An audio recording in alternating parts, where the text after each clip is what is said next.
why aren't we talking more about the kind of humanitarian aid that Canada can and must be engaged in, rather than, trying to whip out our CF-18s and show them how big they are? It just doesn't work like that in Canada.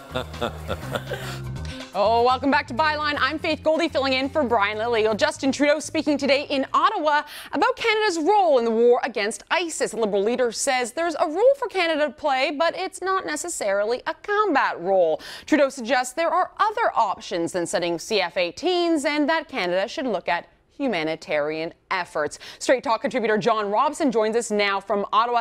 John, folks see that clip. I've watched the entire interview, and to me, Justin's looking like a politician not ready for prime time. That's exactly the phrase that I was going to use. That is a frat house joke, and maybe politicians privately and in their cups will talk like that. Maybe it belongs in a feminist studies seminar where the notion that a jet plane is a phallic symbol might strike people as fresh, vivid, and useful. But when you're trying to play the statesman, it's so inappropriate. I mean, for one thing, doesn't he realize that clip will be in the attack ads? For once, they don't have to attribute it to him. He actually said it, and then he smirks, so pleased with himself for having made a joke that, again, what would be really, really funny if you hadn't yet reached the age at which you're familiar with the end of a razor that belongs on your face.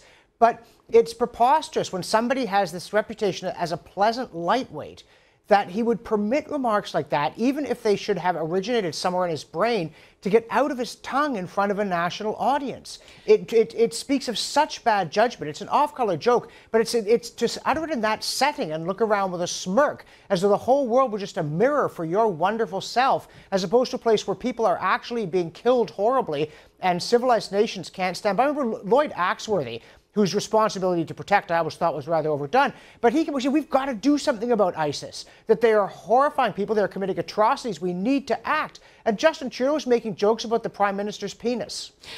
Okay, John, I want to flesh out a little bit more of this interview for our viewers at home so that you can see just how ridiculous it got. We've got one part where the Liberal leader compares this Iraq war to that of George Bush's. Let's roll that clip for our audience. The 2003 Iraq War was waged on false pretenses and flawed intelligence.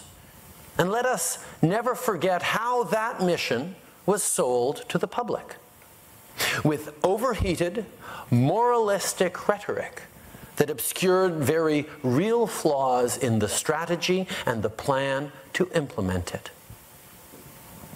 I thought about this the other day in Parliament, when Mr. Harper called the current military campaign in Iraq a noble effort. Yeah, you asked me, it is a noble effort, but John, is that a legitimate comparison, this of Iraq 1 and Iraq with ISIS?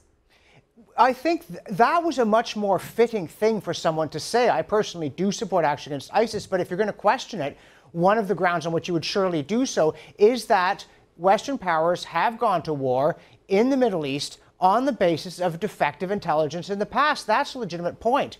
And it's delivered in a suitable tone. And one of the things, there's been a lot of complaint lately about question period, that the answers in question period have become even more disgustingly and confrontationally off topic than they used to be. And I think that is true. And I think the Speaker does have the power to silence people who give driveling and abusive answers. But the questions are often very wrong, too.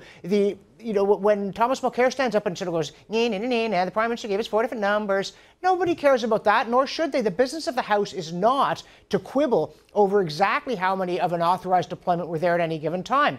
And again, someone like Justin Trudeau, a lot of the time, his questions, they're not questions that are on the minds of Canadians. They're not questions that properly concern the House, the legislature, in its attempt to control the executive. And if you're jeering and partisan and juvenile, you cannot be all that surprised if what comes back from the other side is that way too. We need substantive questions. And again, this thing about humanitarian aid, because the obvious retort is, well, when someone is going on cutting off heads, you don't stand there with bandages, do you? And Justin Trudeau wants to be a humanitarian, but he also wants to be a pacifist. And this is a terrible problem when people are committing atrocities. That doesn't mean we know what the end game is for this mission. It doesn't mean we're not backing in. And in fact, one of the problems, quite apart from the sheer obscenity of his remark about the CF-18s, the problem isn't that ours are so long, it's that they're so short. We have virtually no military capability. And one could usefully ask the Prime Minister, if you are willing to act in situations like this, why have you left a nation incapable of acting? There's a point that I made on another program. You know, Vladimir Putin just announced, or the Russian government just announced, that they're going to be adding 80 vessels to their Black Sea fleet alone.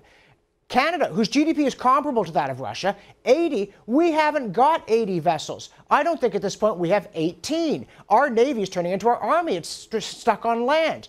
So we are not walking the walk. This is a question that could legitimately be raised and that might really interest people. But instead, this cheap scoring of points, and then to color it all, again, with this phallic imagery, who on earth advised him to do that? Well, that's my worry as well, because we've heard about the Brain Trust, and their opinions are definitely questionable. Last few seconds we have here, he's gone kind of from Captain Hair Flip to Captain Flip Flop. Where is Justin Trudeau's policy on ISIS right now? If he were PM, would it be fitting for us as a nation?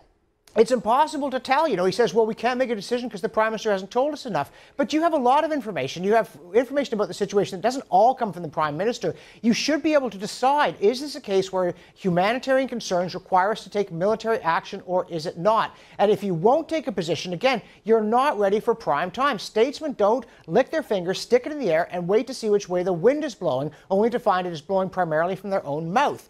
They figure out what's going on, and they take a principled position, and if need be, they move the people to it. And until he's ready to do that, he's probably going to win the next election. But he's not going to deserve to win it, and he's not going to be able to govern. Well, here's hoping it's no more than a minority, and the other powers of reasons keep him in check. We're going to have to leave it there. John, from